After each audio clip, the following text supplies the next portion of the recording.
and welcome to the Vlogging Pod. Tonight we are joined by writer Jennifer Inglis.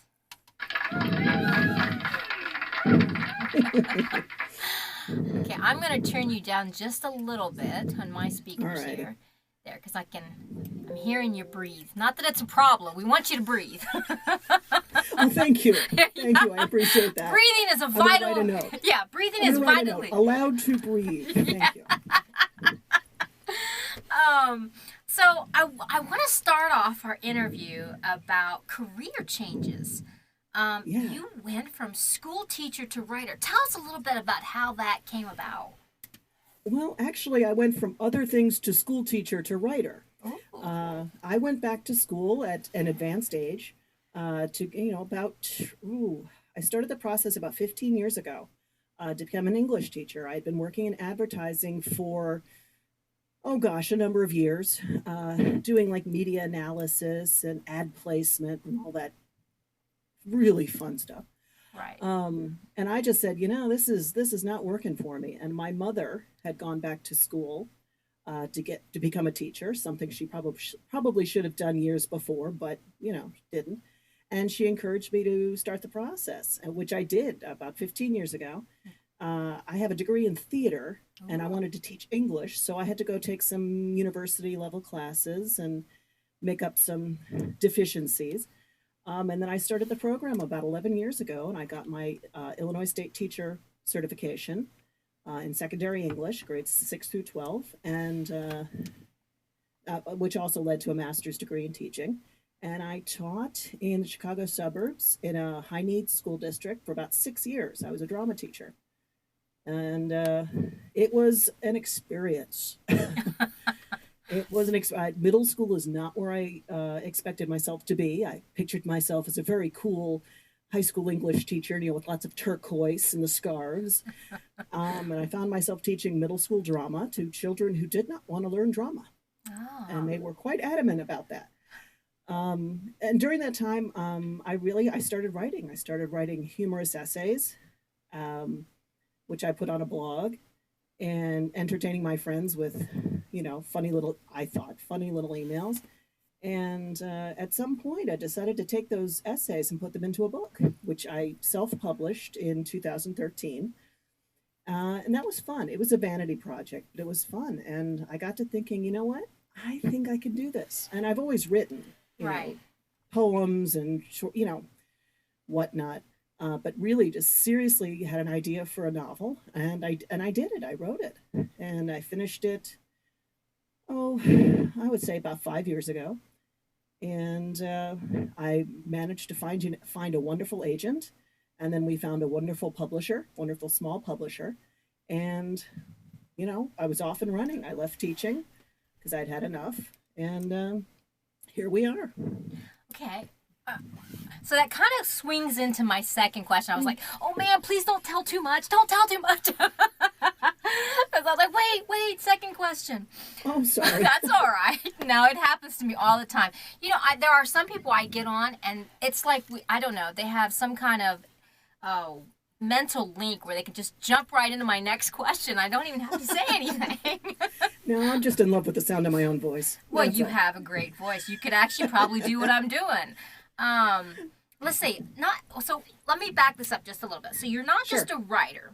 I think as I read and as you were saying, screenwriter, and I have something in here as like stand-up and director in theater.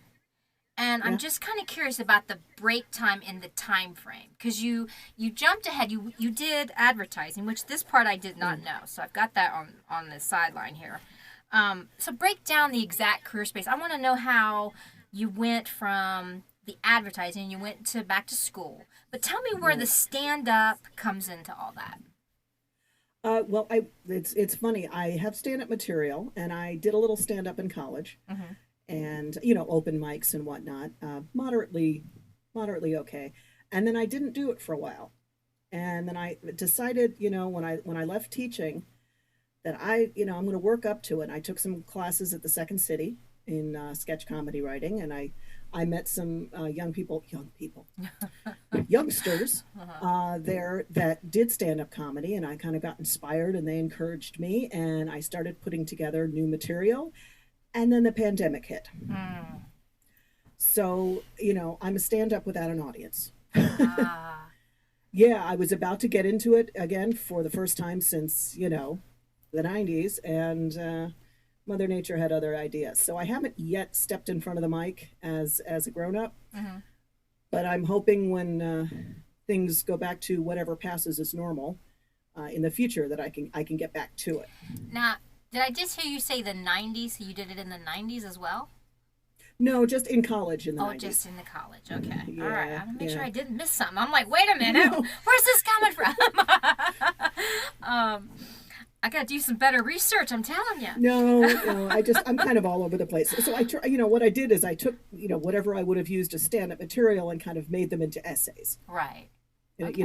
Written monologues. Uh-huh. So that was kind of my comedy outlet for a good long time until I studied at the Second City in Chicago. Okay. So tell me what kind of stand-up, what kind of content was you really rolling with on your stand-up? Oh, back in the day, Mm-hmm. and really, I write about, as we all do, my own personal experience, what it's like to be Jewish and a woman of varying sizes, as we all do over the years, and common irritants, those people who, and things that I have trouble processing in the world, because we've all got our thing, what it's like to be a woman, an unmarried woman of a certain age, never been married, and I'm totally cool with that. That's fine. As Joy Behar, the comedian, used to say, she's like, I want a man in my life, not in my house. Right. I understand that. I can get that, and I'm right with you on that. Well, I'm married, so I just tell. What's that? There was this joke. There's this joke that goes around on TikTok when they say, when people ask me why I'm not dating anymore, and then you hear the guy in the background, he says, "For the last time, I'm not your roommate, I'm your husband." Right. I don't know. That just came into my mind. I thought that was funny. So, taking a note on your experiences, and as far as you did a little bit of screenwriting, am I correct on saying that? Yeah, I converted my first novel, Girls Who Wear Glasses, into a 1-hour pilot. Okay. And I put it out there, and we're still seeing if anything comes from it. It's a slow process, but yeah, I turned my book into a potential pilot for television. Okay. And that jumps right in past this question to 4. On your screenwriting, as far as I'll just take over. Hey, you know what? Because sometimes you'll get someone who really is real talkative, and then there's some that you have to maybe help lead and coax into everything. So I'm all fine with either way. But let's go jump right ahead. Let's talk about Girls Who Wear Glasses, and tell us a little bit about its creation, how that came about for you. Yeah, it was an interesting thing. Do you remember the Dove soap commercials from about 10, 15 years ago that was promoting body positivity, and with the women of all different sizes in their underwear in the commercials and print ads? Do you remember those? On the total risk of dating me? Yeah. Oh, I'm so beyond that. Yeah. I'm so beyond that. Oh. I'm older than dirt. I Who just cares? turned 49 this week, so. Oh, okay. Yeah, good. Yeah. I'm not far behind you. Oh, now you're older than dirt, but you're not far behind me. That's all right. I won't take offense. Keep going. Dove commercials. Sorry. That's all right. I assume everybody's about 10 years younger than I am. So, I don't know. I just assume. I've to be honest with you, I've come to the point when I enter the room, I'm going to be the oldest person there. So keep going, honey. Dove Oh soap. my God, yeah. Oh, I'm at the point where I see a cute guy and I think to myself, if I were 20 years younger, I'd still be too old for him. I'm thinking if he don't got enough gray hair, he's not my age. Right. Exactly. But anyways, those that run of ads, Okay. and I thought, okay, this whole body positivity thing, I think that's wonderful, and I really do, sincerely. But some of us are not there yet. And whether it's a generational thing or a cultural thing or a society thing, I said that's great. Not all of us are there yet. Hmm. And wouldn't it be interesting to tell the story of a plus size woman, however you want to define that term, who isn't there yet, who Okay. has issues with her appearance and it affects her life? And I came up with a story, and of course we all pull from our lives as writers. It's not autobiographical, not even thinly veiled autobiographical, but some of my points of view are in there. Right. And so I just started with the story about a woman who is not happy with herself. Right. And how does she negotiate her life? And how does she see herself? And how does she define herself with her relationships with her found family, her circle of friends? And I just took it from there. Right. Well, I think sadly, a lot of us can relate. Women in general. I'm not saying that Yeah. men don't go this, but I'm not a man, so I can't really speak for the Right. gender.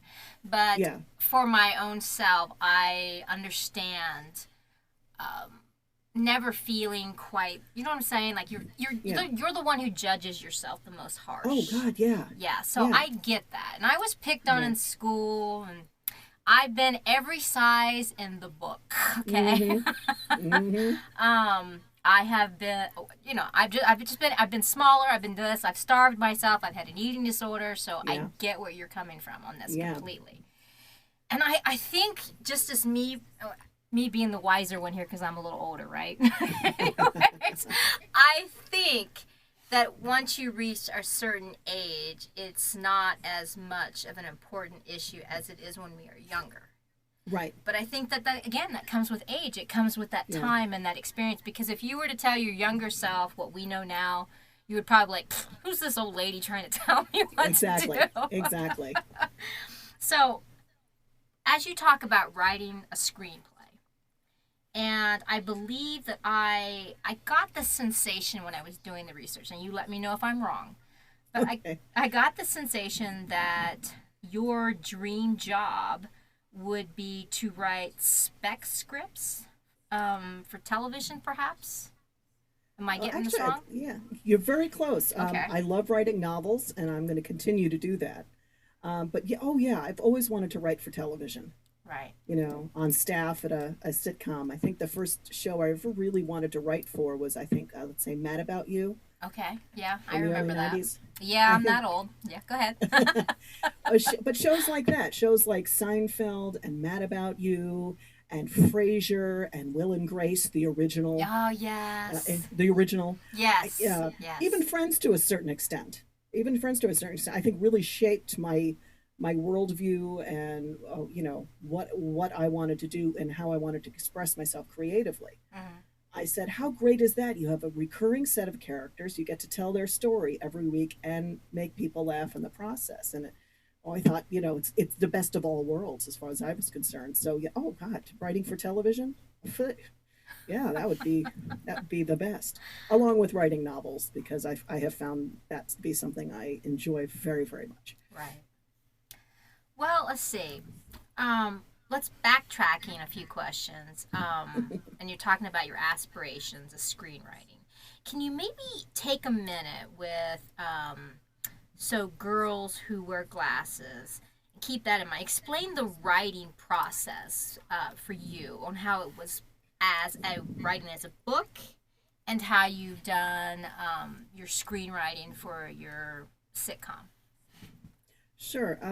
Well, imagine taking a bunch of glitter and throwing it up in the air, and then as it lands, that's my writing process. Okay. It's funny. Some people are very much plotzers, Uh-huh. which sounds like a Yiddish term. Oh, I could plots.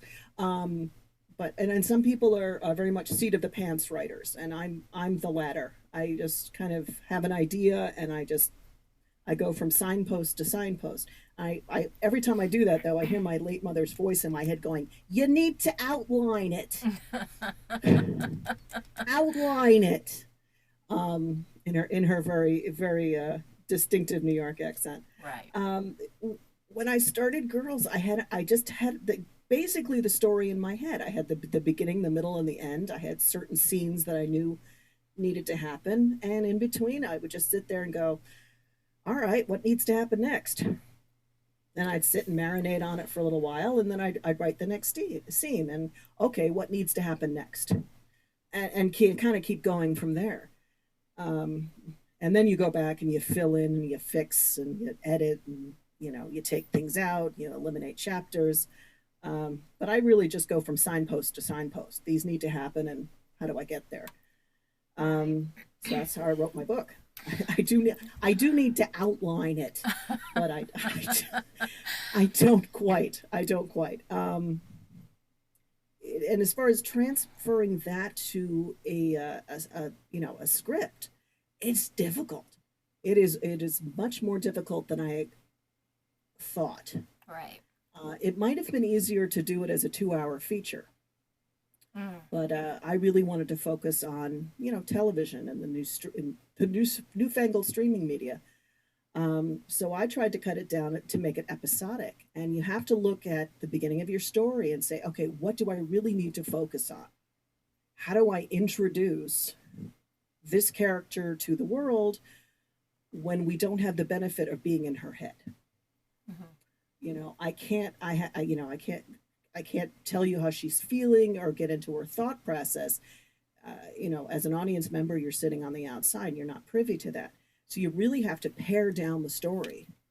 Right. And you go, well, okay, what about this? Well, I can do that in another episode. How do I introduce this character and set up her issues and get it going? And that's why pilots are so difficult.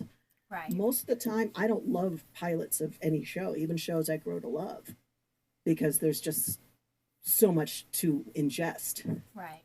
So that's why you have to kind of give a good show a couple of episodes to get into it. So it was a very difficult process, kind of paring away, at the essence of the story, and put her on the screen, if you will. Right. Well, figuratively. A couple of things come to mind when I'm hearing you speak. One, when you go back and you talk about how you don't outline in that, I find it interesting. Hear me out on this. Simply Sure. Because, well, I've written a couple of books myself, about 12. Oh, wow. And yeah, don't be too impressed. I'm on my third. Yeah, don't be too impressed. I write for myself, and if it intrigues someone else along the line, then that makes me happy. But you have to. You absolutely have to do that. I totally write for myself. Although I understand both ways. I understand writing for your fan base too. I'm not naive to that.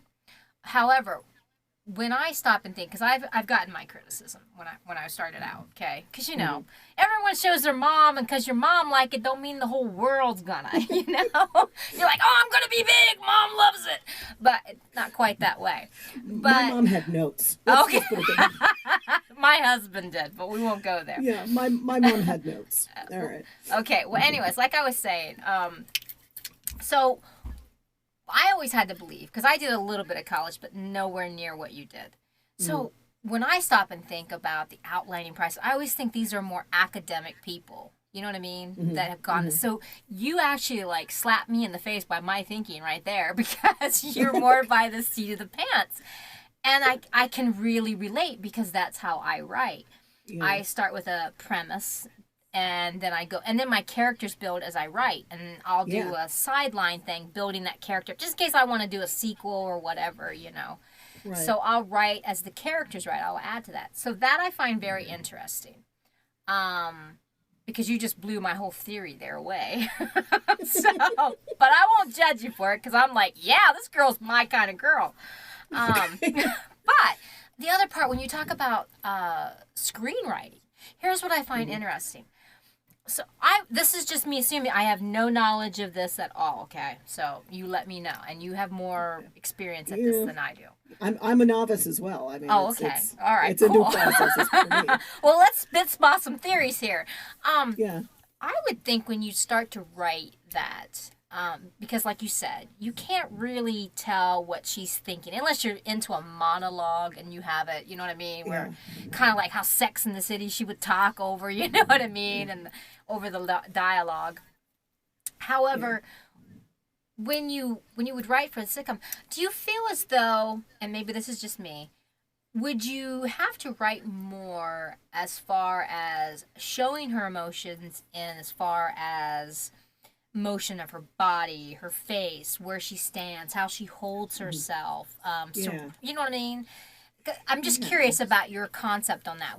Do you think about that when you're writing? Because I hear you say about breaking it down and trying to Yeah. pinpoint those areas. Have you thought about that in general to when you're writing for screenplay? I do, but that's just because I'm a former actor. Okay. You really, I think, and again, I'm a novice at this. I have a script, but that's Okay. that's the extent of it. Okay. You Um, got more than I, I got, so go with it.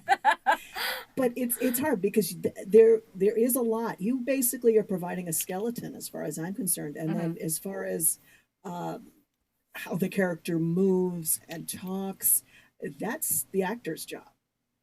Right. That's the director's job. So you just, I think, with a script, you're really providing a framework and a Okay. story, and then the director and the actors are gonna kind of take that and run with it.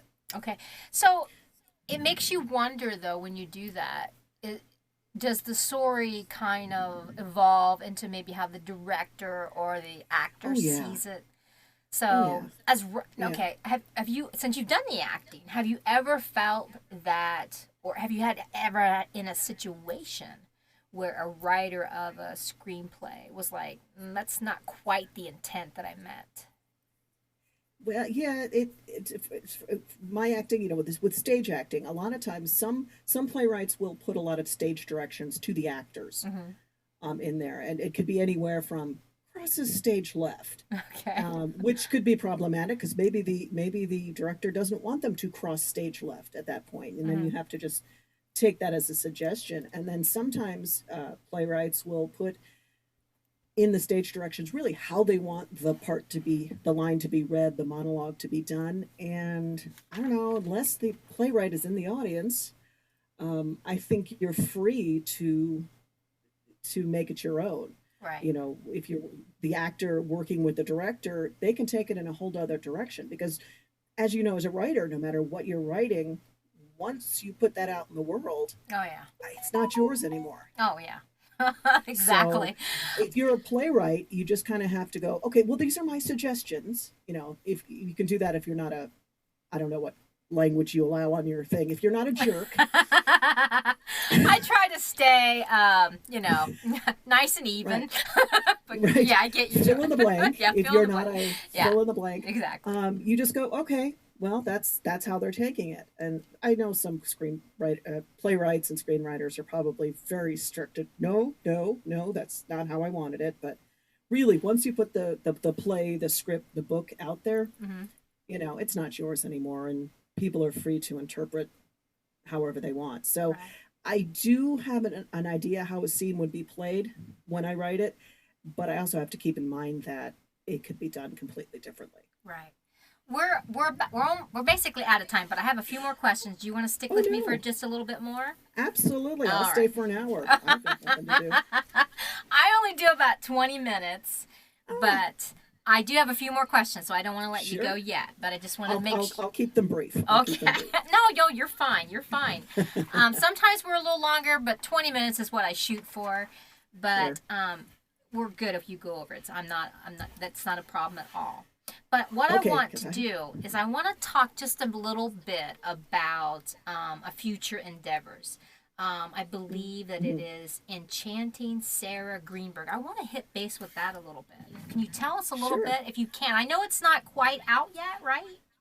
Yeah, it's coming out March 22nd. I think we're going to drop it. Okay, so We pushed it ahead a little bit from City Owl Press, a right. lovely small publisher. Uh, yeah, it's coming out March 25th. 22nd. I'm free to talk about it. In Okay. fact, I'd love to. Oh, awesome. Uh, Good. it, why else would I be here? Yeah, Enchanting Sarah Greenberg is my take on magical realism for adults. Okay. Kind of a Harry Potter thing without the rampant transphobia. Mm. Um, yeah, well, Ms. Rowling's a bit problematic. Yeah, I won't go there. I don't do that. Right. But yeah, it's about a 39-year-old food writer from Chicago Mm-hmm. whose family owns a long-standing magic shop, magic store in the city. And of course, if you're from the Chicagoland area, when I say the city, I'm obviously referring to Chicago because what other city is there? Um, Okay. Sorry, New York. Sorry, No, LA. you're not hurting me. I live in Ruralville, so then go ahead. But yeah, her family owns a long-standing magic shop, Mm-hmm. and through a couple of incidents, she finds that she comes from a family of actual magicians, and Mm-hmm. magician magic spelled a little bit differently. They are actual, honest to God magicians. No illusions. They can actually do harness magic, and she was apparently born without the ability, and her whole family kept it from her. And then she was kind of a late bloomer and discovered that she can do magic, and she comes from a family of powerful magicians.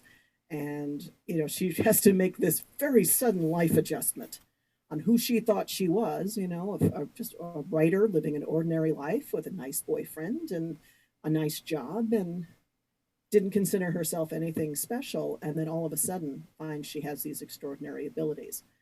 And how do you make that adjustment?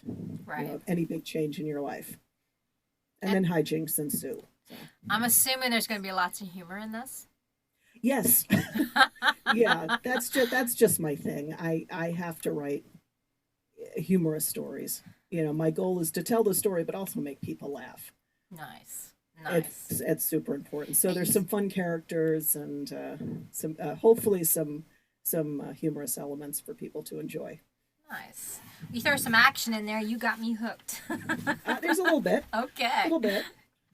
So, with a final question, because we're in the holidays and all that, for my final question, with the holidays in the air, let's talk tradition. Tell me a holiday that could find its way into your book. Well, let's see. Arbor Day is very Oh. important to me. No, um, I have to tell you, I grew up in a very non-observant family. Mm-hmm. My mother was Jewish, and my father's family are not. Nice family of Gentiles. So I kind of grew up in a dual religion household. I consider myself Jewish. I I, don't I was about believe in ready the just to term. point to that because you'd said Jewish, and so I Oh was, yeah, yeah. yeah. I don't like the term half Jewish. I am. Right. But I acknowledge, my father's family history, which is long and storied. Um, so we had two things going in the house. We'd have a menorah in the kitchen and a Christmas tree in the living room. And my mother loved Christmas decorations. Right. Loved them. I mean, she always figured as long as she didn't have baby Jesus in the manger, we were all right. Nothing was going to burst into flames. Right. Right. It So, wasn't going to combust. Okay, I got ya. right. We're okay. We're not ticking anybody off. We're good. So every year we'd have the tree and the menorah. Mhm. So I have made uh, my characters so far have been Jewish, Okay. and varying degrees of observant. But I think for me it's always been more of a cultural aspect and a touchstone Okay. to pull from. So it's a point of view. It's a way. It's being taller than your grandmother by age 10. Right. It's the food. It's having another grandmother who thinks if one is good, three is better. And do we have enough? And it's like, well, I heard the fleet is in. I think we're going to have enough. So I'm hearing you say chalk generalism. So have you already touched base on the holidays in your books? Not really. Not really. I do talk about Shabbat Okay. in the second book in Enchanting Sarah Greenberg. They And have a family dinner, and another character asks, "Well, is it this a Shabbat dinner?" And she said, "No, it's not on Friday nights. It's Saturdays. That's when we could get together." okay, explain Um, Shabbats for us who don't know. oh, it's. I don't observe it myself, but Okay. basically, it's the end of the week. It's a time we power down. we abstain from work. I say a couple of prayers over dinner at sundown. People who observe this, they really just power down. I don't remember Okay. the religious significance behind it. I know I should, although. It's all right. But you light some Right. candles, and that's the end of your day. So from sundown to sundown, just kind of turn off the screens, turn off the computers, turn off the phones, and just touch base with Right. yourself and with the people that you consider your family. Wonderful. I really enjoyed having you on the program today. Oh, thank you. And you will have to come back when this newest comes out. We'll definitely have Absolutely. to have you back. I want to thank our audience for coming in. I'm so happy that you guys join us every Thursday and sometimes Tuesdays and sometimes an odd day. It just depends on what's going on. I really appreciate it. Please stay tuned to next Thursday when we have our next guest. Thanks again, everyone. Have a great evening. Thank you again. See you next time. Bye bye. Bye bye.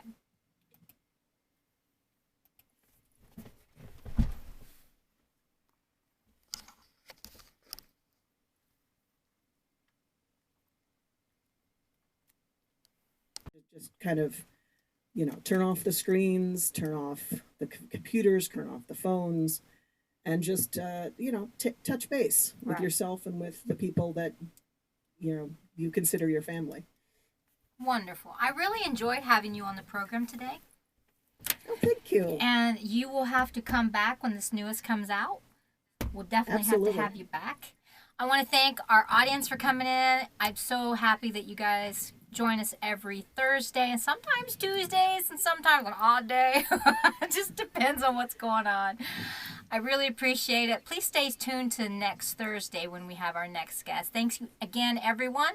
Have a great evening. Thank you again. See you next time.